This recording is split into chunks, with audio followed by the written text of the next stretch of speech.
Dan di konten rakitan kita kali ini kita akan menggunakan si merah, yaitu AMD Ryzen series.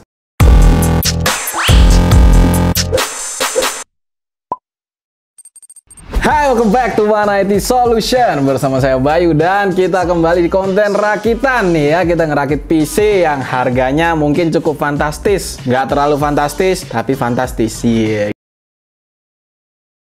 Dan di konten rakitan kita kali ini kita akan menggunakan si merah, yaitu AMD Ryzen series. Dan untuk VGA-nya tentu saja kayaknya kepinginnya sih pakai selain si hijau, yaitu si merah. Dan ya, ini jadi pilihan kita. Ini seri apa? Nanti dulu kita akan bacakan setelah ini. Nggak sih, sekarang aja lah ya. Kita masuk ke spesifikasi kali ya. Mulailah. Kita mulai dari yang pertama. Di sini kita sudah menggunakan AMD Ryzen 7 5700X. Dan untuk VGA-nya di sini kita pakai Radeon RX 6600 Eagle 8GB. Kemudian kita masuk ke RAM. Di sini untuk pemilihan RAM yang saya gunakan itu adalah Trident Z Neo 16GB kit 2x8GB 3200 MHz. Lanjut untuk penyimpanan, di sini saya cuma menggunakan 128GB SATA dari VC Pro. Dan untuk apa lagi ya? Oh iya, motherboardnya belum disebut nih ya. Motherboard di sini saya menggunakan B550 Tomahawk dari MSI, dan ada power supply juga. Di sini saya menggunakan MSI A850GF. Nah, ini yang menjadi poin adalah power supply yang saya gunakan ini mungkin sedikit kegedean ya. Yang seharusnya itu kita sudah cukup jika kita menggunakan 750.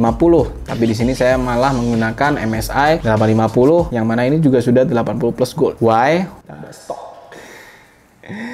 Stoknya nggak ada. Jadi yang tersisa ini, ya udah saya pakai ini ya. Beginilah jadinya. Lanjut untuk casing, pemilihan casing yang paling menonjol, yang paling kelihatan, yang paling keren ya. Di sini kita menggunakan casing dari MSI Gangnir 110R white ya, edisi white putih dan keren banget karena disupport oleh 4 fan yang sudah RGB, 1 di belakang, 3 di depan. Dan untuk total dari rakitan ini itu adalah 18 juta sekian. Dan ini adalah harga saat ini di One IT Solution. Dan sekarang kita mulai masuk ke pembahasan pro dan kontra dari rakitan ini. Baik, yang pertama nih ya, untuk pro. Di sini kita sudah menggunakan tipe Ryzen yang cukup tinggi, yaitu 7 5700X. Cukup tinggi saya bilang, nggak tinggi flagship, tapi ini cukup tinggi ya. Ini adalah seri high end. Dan juga untuk penggunaan VGA-nya di sini saya menggunakan 6600Y karena target saya adalah 1080 gaming, nggak ke 2K apalagi 4K. Untuk 1080 6600 ini udah cukup baik.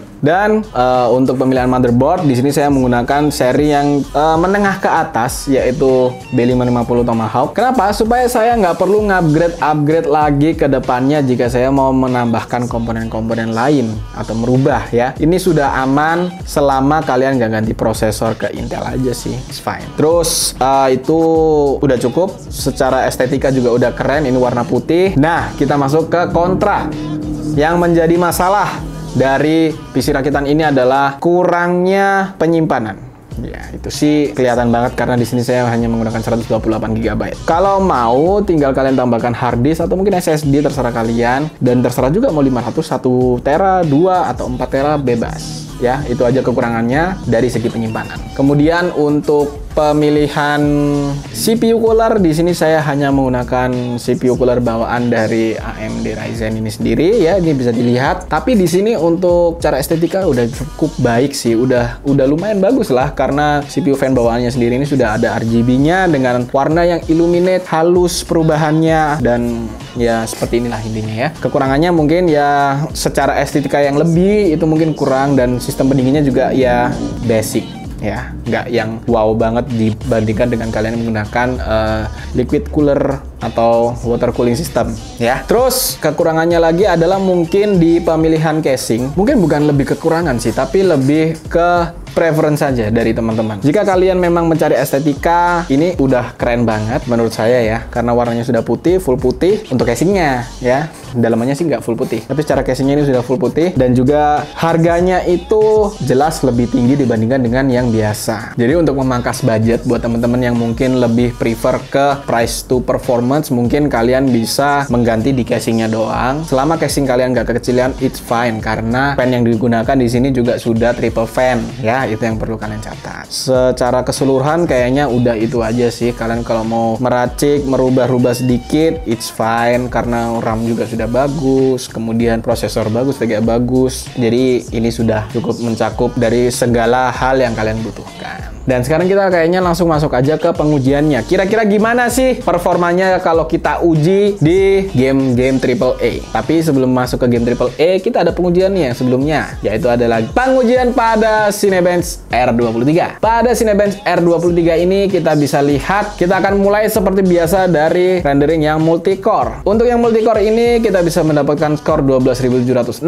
sedangkan untuk yang single core itu ada di 1.338 poin, menjadikan PC rakitan ini cukup baik hasilnya. Lanjut ke 3D Mark Time Spy. Pada 3D Mark Time Spy ini kita lihat aja langsung di overall score-nya. Pada overall score-nya di sini sudah terlihat tulisan excellent, yang mana menandakan bahwa PC rakitan ini sudah cukup baik dengan skornya yaitu di 8.212 poin. Kemudian untuk GPU skornya ada di 8.001 poin dan CPU skornya ada di 9.662 poin. Lanjut ke PC Mark 10. Untuk PC Mark 10 ini adalah menguji dari kebutuhan kalian sehari-hari, mulai dari browsing, ngetik, atau apapun itu. Dan pada PC Mark 10 ini sendiri hasilnya sudah keluar cukup baik. Untuk overallnya ada di 7.646, kemudian untuk essentialsnya ada 10.594 poin, dan untuk productivity-nya ada di 9.444 poin, dan digital content creation ada di 12.127 poin, yang menandakan PC rakitan ini itu juga sudah bisa mencakup buat teman-teman yang doyan ngedit atau mungkin bekerja sebagai editor, konten kreator, atau apapun itu. Dunia kreatif pakai PC ini it's fine, nggak ada masalah, sudah bagus ya. Dan yang terakhir adalah Geekbench 5. Pada Geekbench 5 ini kayaknya kita langsung aja pencet run benchmark, tuh babi bub keluar hasilnya, dan hasilnya ternyata tinggi, yaitu ada di 83.554 open CL score.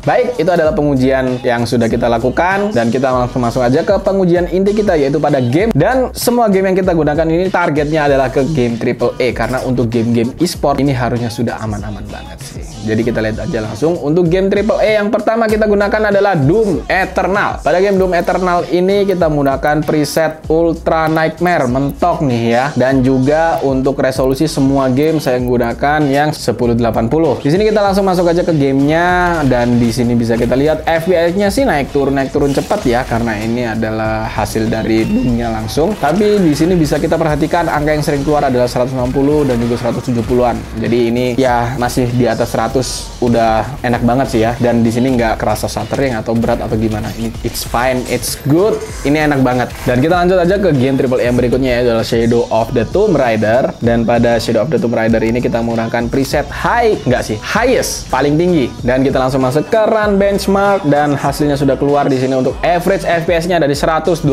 poin, 112 FPS, masih di atas 100, masih kuat, masih enak. Kita lanjut aja deh kalau gitu ke game berikutnya, yaitu adalah Horizon Zero Dawn. Ini mungkin sedikit berat ya dibandingkan yang tadi, dan di sini kita menggunakan presetnya juga yang mentok Ultimate Quality. Kita langsung ke run benchmark juga, dan di sini sudah keluar hasilnya. Ternyata kita ada penurunan dari yang sebelumnya, yaitu 112. Sekarang kita bisa menyentuh 88 average FPS dengan skornya 15.946.